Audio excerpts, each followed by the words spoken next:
Baik, kali ini kita akan membahas pertanyaan yang masuk ke Rangemark ya. Pertanyaan seperti ini. Saya memiliki usaha kosmetik maklon. Nah, sebaiknya apa yang harus saya lakukan lebih dulu? Daftar merek dulu atau produksi dan menjual produk lebih dulu?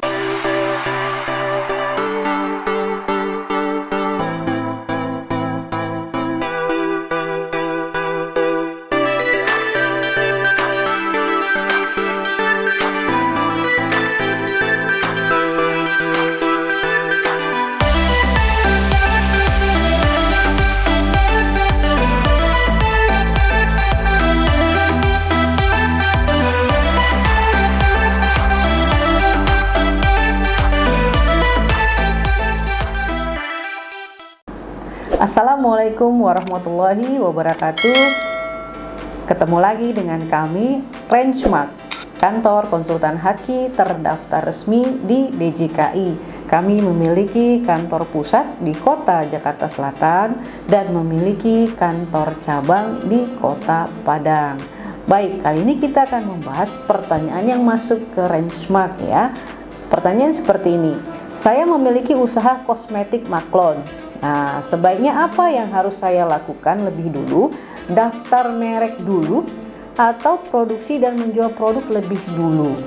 Nah, ini lagi banyak ya pelaku usaha yang memproduksi kosmetik ya dengan cara maklon. Nah, terhadap pertanyaan ini tentu sebaiknya adalah melindungi mereknya dulu ya, baru dilakukan produksi dan memperdagangkan. Kenapa? Karena apabila diproduksi dulu baru didaftar mereknya, maka potensi mereknya ditolak itu akan ada ya, karena sudah sudah diumumkan, sudah beredar di pasaran ya. Bisa saja nanti kompetitor mendaftarkannya atau mirip dengan merek yang sudah terdaftar lebih dulu ya, sehingga ketika sudah diperdagangkan ya tentu akan memberikan kerugian bagi si pemilik kosmetik ya. Kenapa kerugiannya? Ya bisa saja mereknya dituntut oleh pihak lain karena mirip dengan merek pihak lain yang sudah terdaftar lebih dulu. Karena sifat perlindungan merek itu adalah harus dimohonkan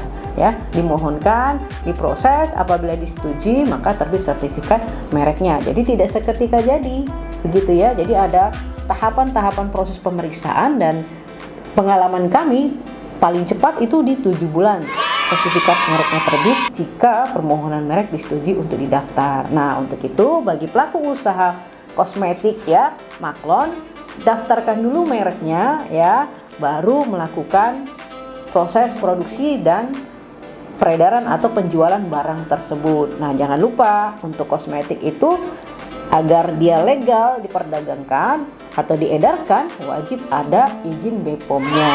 Nah, dalam mengurus izin BPOM itu dipersyaratkan salah satunya adalah sertifikat merek atau bukti kepemilikan merek atau setidak-tidaknya bukti daftar mereknya.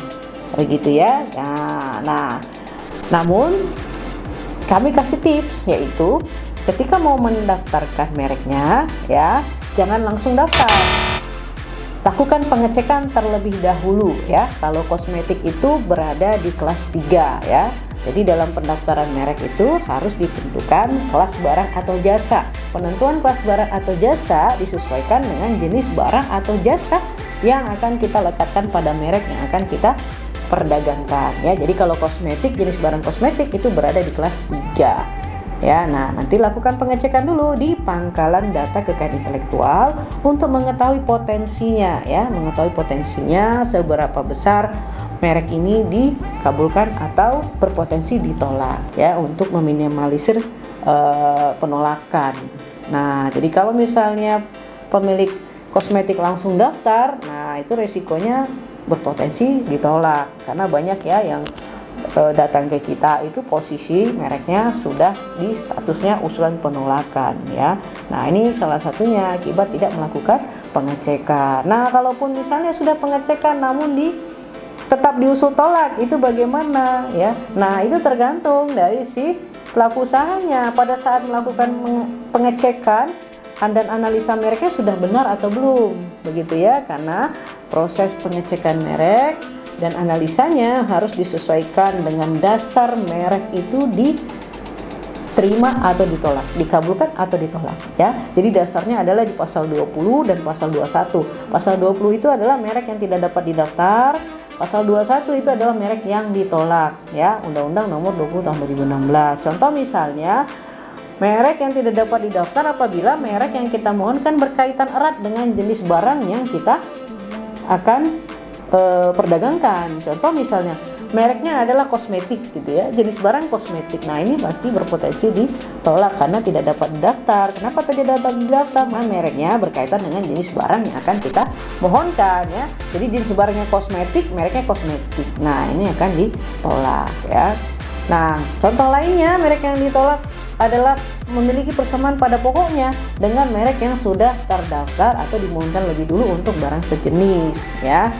Nah, ini harus dicek nih, baik dari secara konseptual ya, visual maupun fonetiknya. Nah, kalau mau lebih jelas ya dan analisanya lebih dalam, silahkan menggunakan jasa konsultan haki terdaftar resmi di DJKI. Nanti akan dibantu menganalisanya secara detail ya, berdasarkan Undang-Undang Nomor 20 Tahun 2016 tentang merek dan berdasarkan pengalaman dari konsultan haki selama melakukan proses pendaftaran.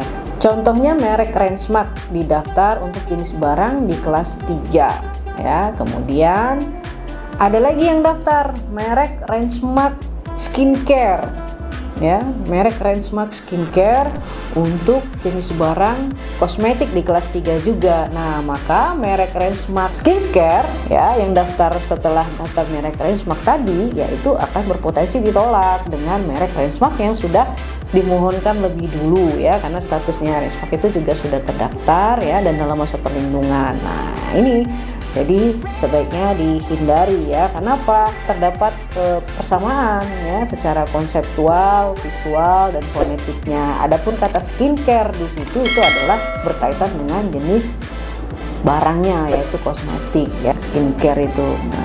Nah, yang menjadi unsur dominannya di sini adalah kata Rangemark, begitu ya. Nah, itu hindari ya, itu salah satu contohnya.